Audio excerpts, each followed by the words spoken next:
Morning, welcome back to my channel with new blog. আজ হচ্ছে সোমবার আর ঘড়িতে এখন বাজছে পুরো 8টা। তো ঘুম আমার চোখ থেকে এখনও ছাড়ছে না। তো চলো আজকের ভিডিওটা এখন থেকেই শুরু করছি, আর তোমরা দেখতে থাকো আজকে সারাটা দিন আমি ঠিক কী কী করে কাটাচ্ছি। তো চলো আজকে দিনটাকে শুরু করে দিই। কালকে সকালে না আর পারিনি, জানো তো ভিডিওটাই, কালকে সকাল বলছি সরি, কালকে রাতে না আর একদম পারিনি ভিডিওটাকে যে এডিট করব। এডিট না করে আমি জাস্ট ফাইল ট্রান্সফার করে ঘুমিয়ে পড়েছি। আমার এত পরিমাণে ঘুম পাচ্ছিল যে তোমাদেরকে আমি কি বলবো। মানে মনে হচ্ছে আমি বিছানায় শুয়েছি আর ঘুমিয়েছি। সারা মানে এত হেঁটেছি, করেছি, মানে শরীরটা টায়ার্ড, বিশাল টায়ার্ড ছিল। তো সারাদিন সেইভাবে শোয়া নেই, বসা নেই। আর এখানে মানে আমাদের এখানে বৃষ্টি হয়েছে কালকে, বাট আমি যেখানে গেছিলাম সেখানে কোনো রকম বৃষ্টি ছিল না, কিন্তু এটা খুব প্লেজেন্ট ওয়েদার ছিল। কিন্তু এটা গরম তো ব্যবসা ছিল, ওই গরমটা জন্য কষ্ট হচ্ছিল। তো যাই হোক, তাই জন্য ঘুমিয়ে পড়েছি। সকালে তো ঘুম ছাড়ছিলই না। আমি যদি ঠিক টাইমে না উঠি, আমাকে ভিডিও এডিট করতে হবে, এডিট না করলে পাবলিশ করতে পারবো না। তো আমি ঠিক টাইমেই উঠেছি, উঠে এবার ভিডিওটা এডিট করতে বসবো। কালকে আর পারিনি গো ভিডিওটা এডিট করতে, মানে এডিট করতে বসবো। এক্সারসাইজ তো আজকে দূর কি বাদ, কোনো রকম চান্সই নেই, কারণ কোনো রকম এনার্জি নেই। ওই যখন দেখবো আমি ক্রাঞ্চ করার জন্য শুয়েছি, আমি আপসে ঘুমিয়েই পড়লাম, তো আমার কোনো লাভ হবে না। তো তার থেকে বরঞ্চ আজকের দিনটা ক্যাপ দিয়ে একদম কাল বা পরশু থেকে একদম ফাইনালি এক্সারসাইজটা শুরু করব, আর পুরো ফাইনালি ডায়েটটাও শুরু করবো। আজ থেকেই ডায়েট শুরু। প্রচুর উল্টোপাল্টা খেয়ে নিয়েছি। বাবা মায়ের অ্যানিভার্সারি ছিল, প্লাস হচ্ছে সানডেতে মাটন এনেছিল, মাটন বিরিয়ানি, মাটন ফুচকা পোলাও, এদিকে আর কালকে লুচি, প্রচুর ভুলভাল খাবার খাওয়া হয়ে গেছে। বাট আর না, কাল থেকে মানে আজ থেকে একেবারে প্রপারলি ডায়েট শুরু করছি আমি। এই গাছটাতে এমনি এত ফুল ফোটে, বাট স্টিল আমার সবচেয়ে ফেভারিট ফুলের কালার হচ্ছে এইটা। কেন কি জানি, এই কালারটা দেখলেই না আমার মনটা ভালো হয়ে যায়। এই কালারটাও ভালো, দেখো এই কালারটাও খুব মিষ্টি, বাট কেন আমি জানি না যে আমার ঠিক এই যে এই হলুদ কালারটা এত মিষ্টি লাগে, কি বলবো। এই কালারটা ভীষণ সুন্দর লাগে। এখানে আজকে আর ফোটেনি, ওইটাতে ফুটেছে। এই কালারটাও সুন্দর লাগে, এইটাও মিষ্টি, কিন্তু আমাকে অ্যাট্রাক্ট করে এই কালারটা। খুব ভালো লাগে, কি ব্রাইট লাগে এই কালারটা দেখতে। আমার এত সুন্দর লাগে না, মনে হয় তাকিয়েই ফুলটার দিকে। মিনি গোলাপের ভার্সন, একটা মিনিয়েচার গোলাপ যাকে বলে। আর আমার ঘরের অবস্থা তোমাদের একবার দেখাই। এখানে দেখো স্মার্ট ওয়াচের ডাব্বা ফাব্বা সব পরে, এইখানটা দেখো কি অবস্থা, এইখানটার দেখো কি অবস্থা, আর এই দিকটার দেখো কি অবস্থা। এইখানের দেখো, এই যে এই কানেরটা না আমি মেলা থেকে কিনেছিলাম, দাঁড়াও তোমাদের দেখাই। এই কানেরটা না মেলা থেকে কিনেছিলাম, সো কালকে এটাই আমি পরে গেছিলাম। কানেরটা তো নো ডাউট ভীষণ সুন্দর দেখতে। খুব একটা কি বলবো, একটা ওয়েস্টার্ন লুক দেয় কানেরটা। ইন্ডিয়ান অ্যাটায়ারের সঙ্গে পরতে পারো, ওয়েস্টার্নের সঙ্গেও পরতে পারো।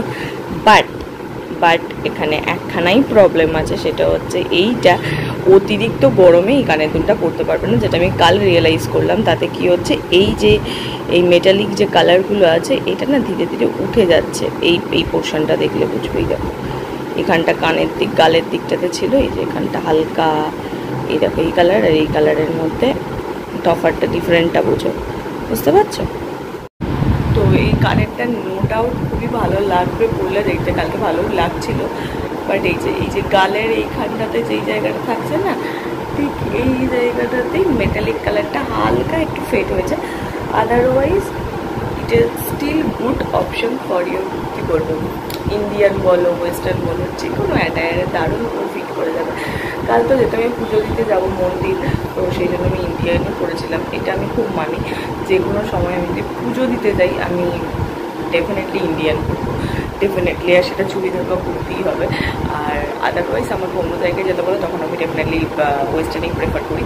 বাট কোনো মন্দির হলে আমি সবসময় পছন্দ করি চুড়িদার বা কুর্তি পরে যাওয়ার। আর বাই চান্স ইন কেস যদি সেখানে আমার কোনো ফ্রেন্ডরা থেকে যায়, তখন আমি শাড়ি পরারও হুজুগ তুলি। মানে আমার মধ্যে এরকম হয় যে শাড়ি টাড়ি করে পুজো দিতে যাবো, এরকমও হুজুগ আমার মধ্যে আছে। আর ওটা বেশিরভাগ হয় বন্ধুরা থাকলে, ফ্যামিলির সাথে গেলে ওইসব হয় না। বন্ধুরা থাকলে এরকম হুজুগ আমার যখন মনে হচ্ছে যেন একটু ফ্রেশ, বাপরে কালকে গোটা গায়ে যা ধুলো কিচকিচে, শ্যাম্পু না করে তো পারলামই না, চুলগুলো নাইলে 12টা বেজে যাবে। ভালো করে সুন্দর করে শ্যাম্পু করে গায়ে কালকে এসে গা ধুয়েছি, কিন্তু অবভিয়াসলি অনেক রাত হয়ে গেছিলো, প্রায় 9:45 বাজতে যায়। তো সেই টাইমে এসে আবার ভালো করে শ্যাম্পু সাবান দিয়ে আর গা ধুইনি, ভালো করে হাত গাটা খালি ধুয়ে নিয়েছি আর অল্প একটু সাবান মানে ঘষে নিয়েছি, বডি ওয়াশ দিয়ে নিয়েছি গায়ে ব্যাস। কিন্তু সেই যে সুন্দর করে স্নান সেটা তো আর হয়নি। তো এখন করলাম, এতক্ষণে মনে হচ্ছে যে না আম কমপ্লিটলি ফ্রেশ। কালকে স্নান করার পর আরাম তো লাগছিলো ঠিকই, কিন্তু আজকে সকালে স্নানটা মনে হচ্ছে না কিছু একটা করলাম। তো চলো এইবারে যাব, এখন ফুল ফ্রেশ লাগছে, গিয়ে তাড়াতাড়ি করে খেয়ে নেবো। কাল সারাদিন ভাত খেতে পারিনি, বা মানে খেয়েছি তো ওখানে লুচি পুরি ফ্রাইড রাইস এইসব। তো ঠিক আছে, কত মনে হচ্ছে যেন মায়ের একটুখানি মাছ পাতলা করে মাছের ঝোল করেছে, সেইটার টেস্ট যেন আজকে অমৃত লাগবে। যদিও হ্যাঁ এরকম তো কোনো মানেই নেই কি আমি রোজ ভাত খাই, সেরকমটা তো নয়, অনেক দিনই আছে। কিন্তু এক একদিন না এরকম একটা ক্রেভিং হতে থাকে যে মনে হয় পেলে খুব ভালো লাগবে, পেলে খুব ভালো লাগবে এরকম। বাই দ্য ওয়ে ওদিকে আমার ভিডিওটাও ফুল আপলোড হয়ে গেছে। তো যাই হোক, গিয়ে তাড়াতাড়ি করে ক্রেভিংটাকে দূর করে নিই, কারণ এখন আমার ভাত আর মাছের ঝোলের ক্রেভিং হচ্ছে খুব। আমি ফাইনালি ফুল রেডি হয়ে গেছি, এবার বেরোবো। আর হয়তো যে 2 মিনিট একটু লেট হয়ে গেল, তার কারণ ওয়েদারটা বেশ ঠান্ডা ঠান্ডা আছে। ঠান্ডা ঠান্ডা বলবো না, গরম তো ডেফিনেটলি আছে, বাট যেরকম একটা ভ্যাবসা টাইপের যে গরমটা ছিল সেটা তো কমেছে, বেশ একটু সুন্দর ফুরফুরে একটা ওয়েদার। ওই জন্য মুডটাও ভালো আছে, ওই জন্য ধুয়ে সুস্থে কাজ করতে করতে বেশি না কিছুক্ষণ দেরি হয়েছে। জানলা দিয়ে দেখে নিয়েছি নিচে কাকু দাঁড়িয়ে আছে, এবার তাড়াতাড়ি যাই, যে রিক্সাতে উঠি। বাইরেটা মেঘ করেনি আজকে, ওয়েদারটা এখনো পর্যন্ত ঠিক আছে। বাইরে পড়ছে বৃষ্টি, আই থিঙ্ক ক্যামেরার কাছেও বৃষ্টি পড়েছিল, মানে ক্যামেরাতে। আর কাকু আজকে যায়নি আনতে আমাকে, রিক্সা খারাপ হয়ে গেছে। আর অ্যাজ ইউজুয়াল আমিও ছাতা নিয়ে যাই না, তো সেই কারণে ভাবলাম রিক্সা ধরবো, তাহলে ধরে আর লাগেনি। বৃষ্টি পড়ছে, মাঝে মাঝে বৃষ্টিও ভালো লাগে, ইউজুয়ালি সুযোগ তো হয় না, পেয়েছি যখন কাজেই লাগাই। খুব একটা যে ভিজেছি তা না, এইটুকুন পশ্চিমগুলো ভিজে ভিজে গেছে। তো যাই হোক, চলো এইগুলো তো একটু বৃষ্টিতে ভেজাবো। খুব যে একটা ভিজে গেছিলাম সেটা একেবারেই না, বাট তাও ঘরে ঢুকেই ভালো করে মাথা ফাতা মুছে নিলাম। মাথার এই পোর্শনটা একটু ভিজে ভিজে গেছিলো, তো এখানটা একটু ভালো করে মুছে নিলাম, আর ড্রেসটা চেঞ্জ করেই নিলাম। নিয়ে ভালো করে গা হাত পা ধুয়ে ফ্রেশ হয়ে একটুখানি মুখে, অনেক জানো তো অনেক দিন মুখে প্যাক লাগানো হয়নি, বহুত দিন হয়ে গেল, প্রায় 1.5 সপ্তাহের উপর মনে হয়তো লাগানোই হয়নি। তো স্কিনটাকে যাতে ঠিকঠাক রাখা যায়, তো তাই জন্য আবার একটুখানি প্যাকটা লাগিয়ে নিলাম। তারপরে আবার তোমার আইস কিউব ঘষলাম। আমি ভাবছি এইবার আমার ঠান্ডাটা না লেগে যায়, একটার উপর একটা পাকামি তো মেরেই যাচ্ছি। কালকে রাতে বাড়ি ফিরে স্নান করেছি, সকালবেলা শ্যাম্পু করেছি, তারপরে এখন বৃষ্টি ভিজলাম, মুখে এসে বরফ ঘষলাম। এবার এটাই হচ্ছে, ঠান্ডাটা না লেগে যায়, পাকামিটা তো আমার খুব। দেখা যাক, যাই হোক এবার একটু রিল্যাক্স করে বসবো। বাইরে এখনও টিপ টিপ টিপ টিপ করে বৃষ্টি হয়ে যাচ্ছে, বৃষ্টিটা হচ্ছে, খুব একটা আহামরি জোরে হচ্ছে না, বাট হ্যাঁ হয়েই যাচ্ছে স্টিল। আর আজ কাকু যেতে পারেনি, তার কারণ হচ্ছে কাকুর রিক্সায় একটা প্রবলেম হয়েছে, তো যেই কারণে তোমার হচ্ছে রিক্সাটা সারাতে গেছে, তো সারাতে আসতে পারেনি, সেই জন্য কাকুও যেতে পারেনি। আর ঠিক আছে, 1-8 দিন হতেই পারে প্রবলেম। আমি না ভেবেছিলাম ইয়ে করেই চলে আসবো, রিক্সা করেই চলে আসবো। আমি যখন বেরিয়েছি তখন আমি এইটুকুন বৃষ্টি পড়ছে, ধর হেঁটেই চলে যাবো, বেকার রিক্সা করে আর লাভ নেই বলে হেঁটে খানিকটা আস্তে আস্তে একটুখানি বৃষ্টির স্পিডটা বেড়ে গেল। ও ঠিক আছে, কী আর করা যাবে, ওই এই সুযোগে একটু বৃষ্টি ভেজাও হয়ে গেল। বহুত দিনের ইচ্ছা ছিল একটু বৃষ্টি ভিজবো, বাট হ্যাঁ একবার ভেবেছিলাম বৃষ্টি ভিজে রিল করবো, সেই সুযোগটা এখনও আসছে না। তো যাই হোক, বৃষ্টি ভিজে বাড়ি তো ফিরতে পারলাম, কিছু তো একটা হলো, কাজে লাগলো বৃষ্টিটা। অ্যাজ ইউজুয়াল সারাক্ষণ এই রাস্তা দিয়ে এত পরিমাণ গাড়ি চলে, আর এত সারাক্ষণ গাড়ি পেঁপো আওয়াজ, আমার যেন মাথা পাতা ঝনঝন করে। দেখো কন্টিনিউয়াসলি দেখতে থাকো কত গাড়ি যাতায়াত করে, কন্টিনিউয়াসলি এই হতে থাকে।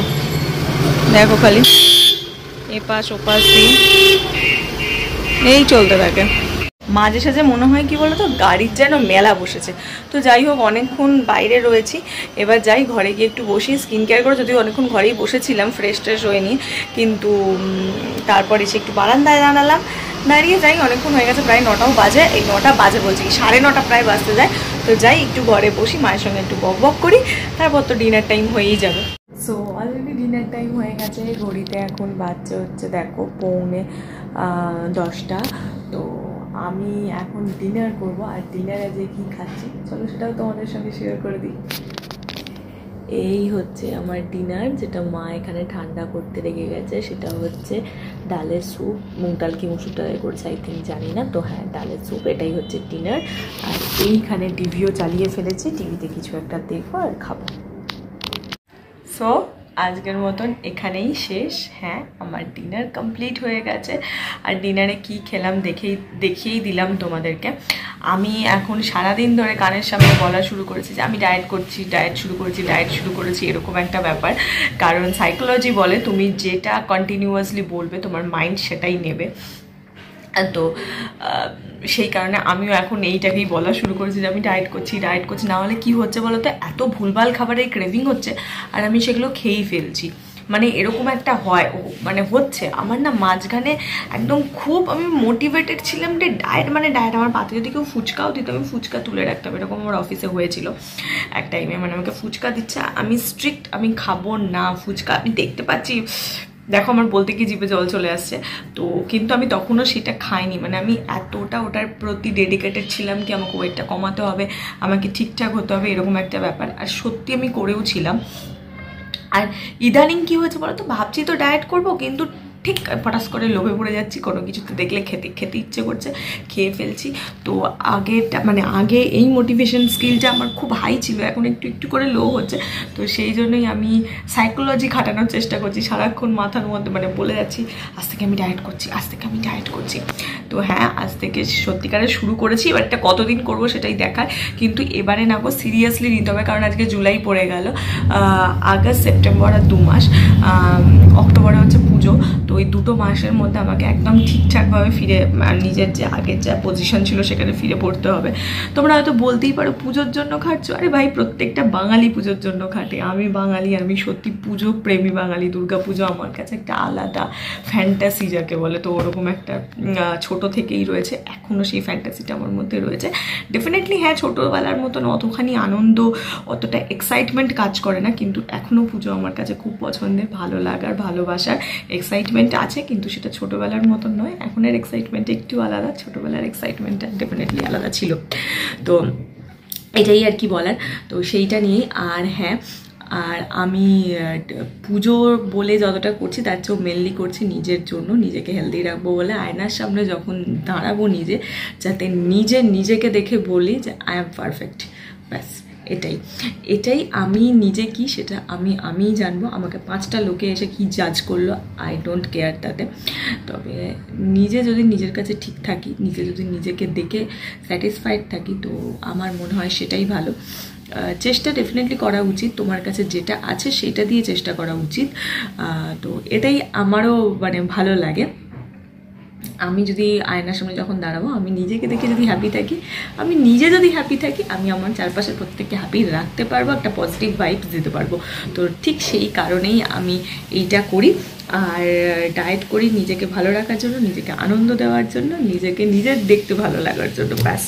Otherwise no matter. আমার কোনো ফিজিক্যাল ইস্যুস বা কোনো আদারওয়াইজ কাউকে দেখানো ফেকানো কোনো ব্যাপার স্যাপার নেই গো, পুরোটাই আমি করি আমার জন্য। তো যাই হোক, এই বলতে গেলে আবার পার্টটা লম্বা হয়ে যাবে, একদিন এই সমস্ত নিয়ে পরে বসে ডিটেলে আলোচনা করব। আজকে আর টাইম নেই, এবার আমাকে গিয়ে আজকের ভিডিওটা তো আজকেই এডিট করতে হবে, কারণ কালকে থেকে তো আবার এক্সারসাইজটা শুরু করবো। কালকে থেকে বলছি, কালকে তো আবার এক্সারসাইজ করবো, আজকে সকালে যেহেতু করিনি। তো এনিওয়ে চলো, আজকের ভিডিওটা তাহলে এইটুকুনিই রাখছি। তোমাদের সঙ্গে দেখা হচ্ছে কালকে সকালে একটা নতুন ভিডিওতে। আর এই ভিডিওটা যদি কিছু ভালো লাগে ডেফিনেটলি লাইক, শেয়ার আর সাবস্ক্রাইব করে দিও। আর যেভাবে পাশে থাকছো প্লিজ সেইভাবেই থেকো, যাতে আমার প্রত্যেকটা ভিডিও তোমাদের ভালো লাগে। আমি চেষ্টা করবো ডেফিনেটলি সেরকম কিছু করার, চেষ্টা করছি অন্য বিভিন্ন কন্টেন্ট আনার, কোথাও যাওয়ার, ঘোরার ফেরার। না হলে এই তো বোরিং লাইফই তোমরা দেখতে থাকো, কী বার করবে। তো যাই হোক, আমি বকতে শুরু করলে কিন্তু কন্টিনিউ করেই যাবো। দেখবো আমার হাত থেকে ক্যামেরা নামছে না, আমি কন্টিনিউ বকে যাবো। তার থেকে বাবা আর বেশি বকছে না, ভিডিওটা এখানেই রেখে দিচ্ছি। কালকে তোমাদের সঙ্গে সকাল সকাল দেখা করছি একটা নতুন ভিডিওতে। চলো tata, good night, tata. Please subscribe করে দিও। হ্যাঁ, টাটা।